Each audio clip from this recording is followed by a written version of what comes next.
In this lesson we will learn how to create elements, and modify, and remove them. So let's start things off by taking a look at how we can change the styling of an element. So if you are familiar with CSS and CSS properties, we have a way we can access these properties in JavaScript. So the first thing we'll do is let's remove this all elements in index.html. Let's take another example. Let's say a heading and list of items. Back in app.js, here we're going to look at styling using HTML styles and learn how to add and remove elements from the page. So first thing we'll do is just try to select this heading, which is just the title of the container. And so we're going to put that in a variable, and we'll call this variable title and then document.querySelector method, and we'll grab the ID of this element, which is heading, and then let's just log this in the console so we know this variable is working. And as you can see now, we've selected this element and stored inside the variable of title. So what we can do now is actually manipulate the starting of this element and change it around using CSS properties. So to access CSS properties in JavaScript, we'll just first grab the variable we want to apply the styling to, which in this case is the title, or the main heading, and then we simply type in the style property. And then after this style property you just use any CSS property you want to apply to this element. So what we'll do is just change the color of the text, and we'll set this to, let's say, red.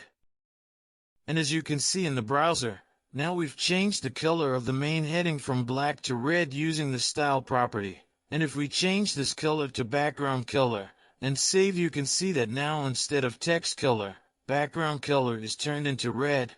In similar way we can change font size using font size instead of background color. Let's replace red with 4rem here.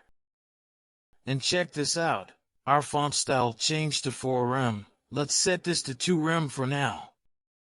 For styling or doing any modification, you don't need to remember all this properties names at all. You can just go to W3 School or Mozilla. Let me show you what I mean. Inside W3 School JavaScript section, here you can see JS HTML down section.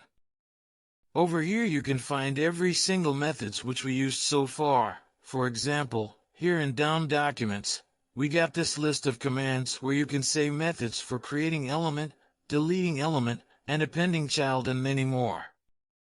Similarly, if you select HTML style here, you can see this all of the properties which we can use to add CSS styles or modify existing styles using these properties.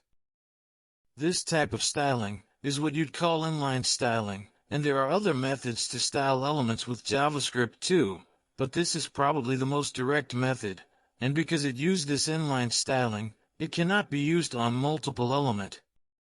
Let me show you what I actually meant. Here in this code let's replace heading with class named list items, and instead of query selector, let's say query selector all, and let's save.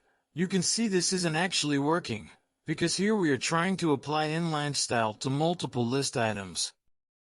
So to make this work, you can just put this line into a loop like this. And check this out, font style is applied to all items. Let's see how to add and delete and modify elements now. Let's comment this out first, and see our W3 School list, and try to find out how to create element, and add to our list. See this from here, we can use create element, and append method to make a new list item. Let's create a new variable, say ul equals document.querySelector, inside brackets let's say class name list items, and now let's create new list item inside this tag. Const li equals document.createElement, inside brackets, let's say li, and let's say ul.append li. And now if we console log out ul, and look into our console and browser, here you can see there's no new tag, but instead of li tag we got this string after basketball. This happened due to two mistakes we made over here. First we used li as string over here, and secondly we are selecting list items class in ul, and there's no class to ul, but in actual we got class inside li. So let's change this to ul tag. And now check this out, we got our new li element. Now here we can add new string too, inside this li tag.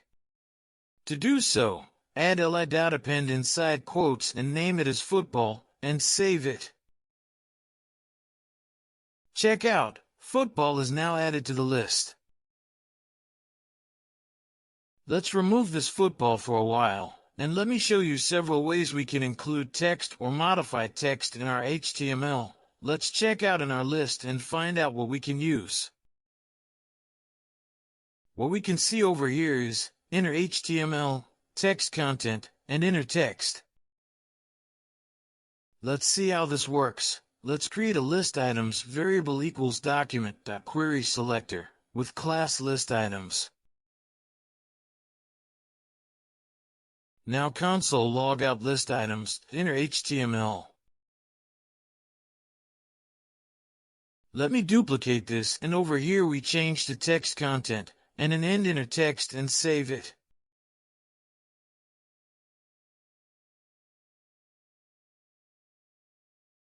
Check this out. In console we are only able to see basketball, and for all three console we have same output. Let me show you the real difference between these three. To do that, over here in index.html, inside this list items, let's add a span tag and game inside it, save. Now, see this in our console, we are able to see what's the real difference between inner HTML, text content and inner text. So within a text here, you can see we're simply getting the visible text contained within that node with text content. You see it's actually being displayed the same way it is in the HTML file, so it's got all those indents and it's jumping onto a new line, and within HTML, a similar sort of thing with the indents and jumping onto a new line, but it's also showing the tags. So showing us the span tags inside of that's pretty much the difference between the three. Another thing to consider is that using inner HTML within HTML can be dangerous, primarily for security reasons. You don't want user input to be displayed in the inner HTML because this allows the user to control the JavaScript and the HTML on your web page, which obviously is a problem. Now, let's try to add list item using inner text. Before that, comments this.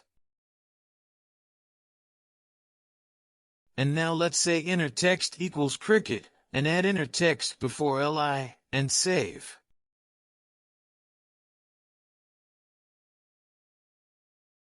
And check this out, we got cricket in our list, and this is another better way to add or say append inside list.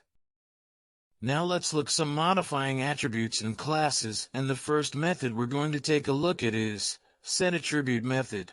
So we'll grab our list items, and we'll say setAttribute, and what it does is set an attribute to our specified element, which in this case is our list items, and here inside brackets let's say class comma list items and save. Check out, our element is now got the attribute of class name list items, as we can see here. And if we change this attribute to ID and heading, we will get heading properties applied to our list item.